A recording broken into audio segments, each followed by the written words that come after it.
ఈనాడు, ఆంధ్రజ్యోతి పత్రికలు ఎంత దిగజారిపోయి వార్తలు రాస్తారంటే, నిన్న లైవ్ నేనే ఉన్నా. ఎగ్జాంపుల్, దానికి సంబంధించినటువంటి వాళ్ళ వార్తలు. నిన్న కర్నూలు వెళ్ళాం. కారణం, ఈ కూటమి ప్రభుత్వం మా మీద తప్పుడు కేసులు పెట్టింది. ఏదైతే మా పార్టీ అధికార ప్రతినిధిగా ఉన్నటువంటి శ్యామల గారి మీద, నా మీద, అలానే మరి కొంతమంది వైఎస్ఆర్ కాంగ్రెస్ పార్టీ యాక్టివిస్టుల మీద, నవీన్ వైఎస్టీ అని వైజాగ్లో ఉంటారు, చాలా చిన్న అబ్బాయి, 25-26 ఇయర్స్ ఉంటాయి, చాలా యాక్టివ్గా ఉంటారు. అలా కొంతమంది మీద అబుత్ శ్రీధర్ రెడ్డి గారు, సివి రెడ్డి గారు, ఇట్లా అనేక మంది మీద కేసులు పెట్టారు. యువ టీవీ అమీర్ గారు మీ అందరికీ తెలుసు, ఏదైతే రెగ్యులర్గా వీడియోలు చేస్తారంటారు, సమాజ శ్రేయస్సు కోరుకునేటటువంటి వ్యక్తులు ఆయన కూడా ఒకళ్ళు.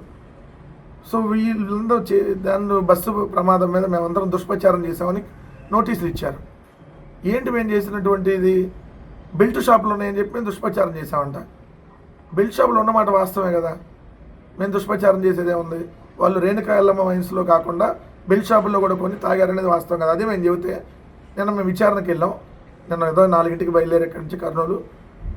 సో వెళ్ళి అక్కడ ఎస్వి మోహన్ రెడ్డి గారు కర్నూలు జిల్లా అధ్యక్షులుగా ఉన్నారు. అట్లానే నంద్యాల జిల్లా అధ్యక్షులుగా ఏదైతే మన పాణ్యం ఎక్స్ఎమ్మెల్యేగా ఉన్నటువంటి కాట్సాని రాంభూపాల్ రెడ్డి గారు, వాళ్ళందరూ మమ్మల్ని ఏదైతే రిసీవ్ చేసుకున్న దగ్గర నుంచి అయిపోయేదాకా, విచారణ అయిపోయేదాకా వాళ్ళందరూ మమ్మల్ని దగ్గర నుండి చూసుకున్నారు.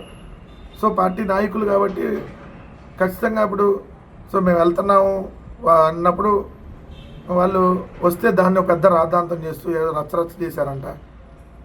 చేసి శ్యామల గారు అనకపోయినా అన్నారనేటువంటి వార్తలు చూడండి. మా పార్టీ ఇచ్చిన స్క్రిప్టే చదివాను, వాస్తవంగా ఏం జరిగిందో తెలియదు.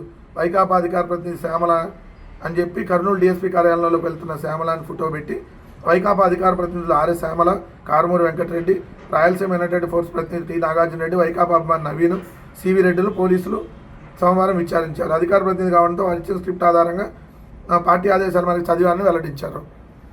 ఎంత అబద్ధాన్ని ఈ ఆంధ్రజ్యోతి ఈనాడు రాస్తున్నాయనంటే, ఈ ఆంధ్రజ్యోతి ఈనాడుకి సిగ్గు శరం లేదు. వాళ్ళు అడిగినట్టన్నిటికీ సమాధానాలు చెప్పారు. మమ్మల్ని కూడా అడిగారు దానికి. మీకు సాక్షి టీవీ డబ్బులు ఇస్తుందా? పార్టీ వాళ్ళు ఇస్తారా? మీరు ఎందుకు చేస్తున్నారు? ఈ పార్టీలో ఎందుకు ఉన్నారు?